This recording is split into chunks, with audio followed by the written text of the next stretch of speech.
बेटे और बेटियां जहाँ से भी जुड़े हैं, हिंदुस्तान से, हिंदुस्तान के बाहर से, जहाँ से भी जुड़े सभी को फिर से मेरा सलाम। जय मसीह की, प्रेज द लॉर्ड, हालेलुया। हाथों को उठा के बोले हालेलुया, प्रेज द लॉर्ड। जन्नती वर्ड है, बताया था ना, जन्नती वर्ड है, शर्माने का नहीं भूखा। आमीन, ऐसा ही हो, हालेलुया। यानी प्रभु की स्तुति, उसका धन्यवाद, हालेलुया। तो आज रोमियो के नाम पौलुस की पत्री हम देखते हैं। रोमियो के नाम पौलुस की पत्री हम देखते हैं कि इसका उद्देश्य क्या था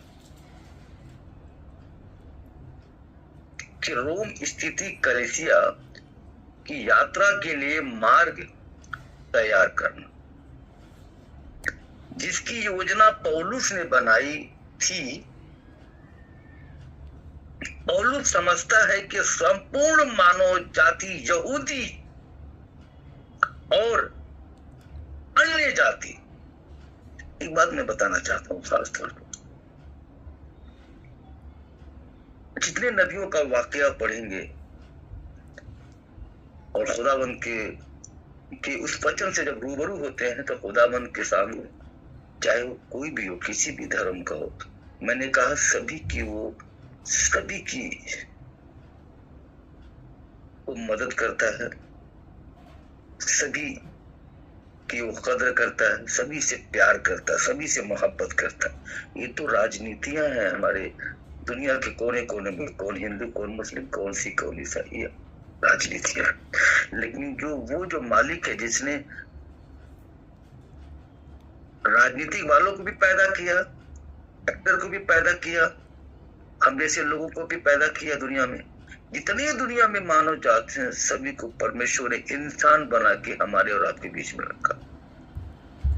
तो सबसे पहले इंसानियत की बात है, और ये जो कलाम पेश करता है ये सभी के लिए है, हर एक जन के लिए, हर एक धर्म जाति कोई भी हो, यानी जितने दुनिया में मनुष्य हैं उन सभी के लिए कलाम है। प्रभु यीशु मसीह केवल हमारे लिए नहीं आया था, पूरे जगत के लिए आया था। गौर फरमाना, ध्यान से सुनिएगा। पौलुस समझता है कि संपूर्ण मानव जाति, यहूदी और अन्य जाति, दोनों ही को खुदावंद यानी परमेश्वर के साथ मेल मिलाप करने की आवश्यकता है। हालेलुया, मेल मिलाप करने की आवश्यकता है, यानी सभी को। हम देखते हैं सुसमाचार की सामर्थ के बारे में। एक 17 पद कहता है कि विश्वास से धर्मी जन जीवित रहेगा। हाथों को उठा के बोले hallelujah, praise the Lord, hallelujah. विश्वास से धर्मी जन, धर्मी कौन है? यकीन मानना, धर्मी कोई भी नहीं। आगे की कलाम में पढ़ के बताता हूं।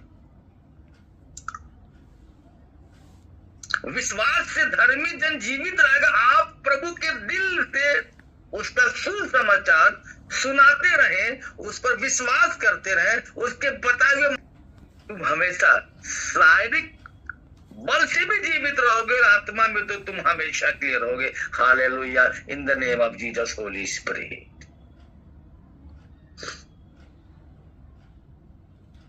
आप देखते और देखें तो कोई धर्मी नहीं, कोई भी धर्मी नहीं है। किसी के बारे में आप कहें तो कोई भी धर्मी नहीं है। कलाम ऐसा क्या कहता है? 3 का 10 पद कहता है, जैसा लिखा है कि ऐसा कोई धर्मी नहीं। हालेलुया, 3 का 10 पद कहता है, ये मैंने खुदा का मुकद्दस कलाम कहता है। आप देखें 3 का 10 पद, जैसा लिखा है कि जैसा कोई धर्मी नहीं, एक भी नहीं। कहता कोई धर्मी भी नहीं है और एक भी धर्मी नहीं है। इससे पहले मैंने कहा कोई धर्मी नहीं है, सारे पाप में डूबे हुए हैं। ऐसा कोई नहीं जिन्होंने पाप ना किया हो। ये बाइबल का मुकद्दस कलाम भी कहता है, हर एक ने पाप किया है, और वो पाप हम आज भी कर रहे हैं। हालेलुया। यहां पे कहता है 11 पद, कोई समझदार नहीं, कोई खुदावन परमेश्वर को खोजने वाला नहीं। Hallelujah, praise the Lord, hallelujah, praise the Lord. कोई भी खुदावन परमेश्वर को खोजने वाला नहीं। कौन कहता है ये खुदा का वही पाऊंगा? तुम मुझसे प्यार करोगे तो मैं तुमसे प्यार करूंगा। Hallelujah, praise the Lord. वो खुदावंद है। यहां पे कहता है 12 पद, सब भटक गए हैं, सब भटक गए। हालेलुया, सारे के सारे भटक गए, जैसे भी है सब के सब भटक गए हैं। और बड़ा महत्वपूर्ण बातें कहता है, कहता सब के सब निकम्मे बन गए। वो निकम्मे कौन है? तुम भी हो, मैं भी हूं, सारे निकम्मे, क्योंकि वचन सभी के लिए। हालेलुया, सबने पाप किया, सबने गलती किया है, क्योंकि हम उसके बेटे और बेटियां हैं। लेकिन उसकी नजर में हम निकम्मे, क्योंकि जानता है कि मेरी औलाद कैसे है, उसको सब कुछ पता है। इसीलिए यह कलाम कहता है सबके सब निकम्मे बन गए, निकम्मे बन गए, निकम्मे बन गए। हालेलुया, सबके सब निकम्मे बन गए। फिर कहता है कोई भलाई करने वाला नहीं। सबको लालच है, अपनी लगी पड़ी है। मैं क्या खा लूं, मैं क्या पहन लूं, मैं कौन सी गाड़ी ले लूं, कौन सा महल बना लूं, सुंदर सुंदर, अच्छा अच्छा, अपने बेटे के लिए, अपने लिए, बीवी के लिए बना लूं। मेरी बात समझ रहे? तो वो कहता है, इसलिए कहता है कि कोई भलाई करने वाला नहीं। यानी दुनिया में तमाम विधवा, अनाथ, मजबूर, लाचार, लंगड़े, कोढ़ी और है ना, लकवे, ऐसे तमाम व्यक्ति जो ठंडी में कुड़कुड़ाते कुड़कुड़ाते बेचारे भीख मांगने बैठेंगे, कुड़कुड़ाते कुड़कुड़ाते बेचारे सड़कों पे बाहर आएंगे, लेकिन उनके पास कुछ नहीं है। हमारे पास बहुत कुछ है, लेकिन हम करना नहीं चाहते, हमें लालच आ जाती है ना, हमारे लिए हमारा है या ये हमारा, हम कैसे रहेंगे। हालेलुया, ये इसीलिए ये कलाम कह रहा है यहाँ पे, कहता है तुम सभी के सभी निकम्मे, निकम्मे, हालेलुया, सबके सब निकम्मे बन गए। निकम्मे हो नहीं, बन गए, यानी ये पीढ़ी से पीढ़ी चलता रहेगा, निकम्मे बन गए। कोई भलाई करने वाला नहीं। हालेलुया, कोई किसी के बारे में सोचने वाला नहीं है। अगर हम भलाई करने पे आए, भलाई करने के लिए आगे बढ़े, तो कितनों का घर, कितने बच्चे, कितने अनाथ, कितने मजबूर जो हैं, लोगों के दिल से दुआएं, आशीष निकलेगा। जब आप किसी के ऊपर एक छोटा सा कपड़ा डाल देते हो तन पे, वो बहुत आशीर्वाद मिलता है, बहुत आशीष मिलता है। और जब किसी गरीब, किसी अनाथ, किसी मजबूर या के ऊपर जब कुछ डालते हो ना, तो समझो तुम परमेश्वर के ऊपर डाल लो, क्योंकि वो कहता है कि जो मेरे लोगों की सुधि लेता है वो मुझे उधार देता है। गौर फरमाना, साफ सुथरी कलाम में पेश करता है।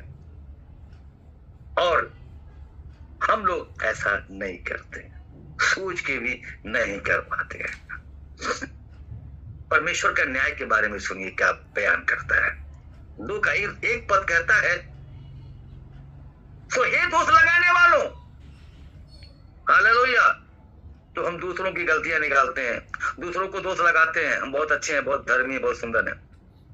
तो हे दोष लगाने वालों, तू कोई क्यों ना हो, तू कोई क्यों ना हो, तू कोई क्यों ना हो, चाहे खादिम हो, चाहे विश्वासी हो, चाहे प्राइम मिनिस्टर हो, मंत्री हो, कुछ भी हो। देखो साफ सुथरी बात करता है, कहता है कि सो हे दोष लगाने वालों, तू कोई क्यों ना हो, तू निरुत्तर है।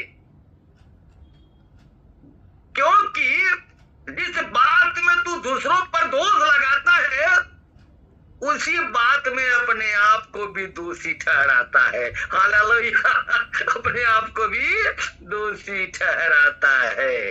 ऐसा ना सोचना कि तू बड़ा पाक है, तू खुद भी दोषी ठहराया जाता है।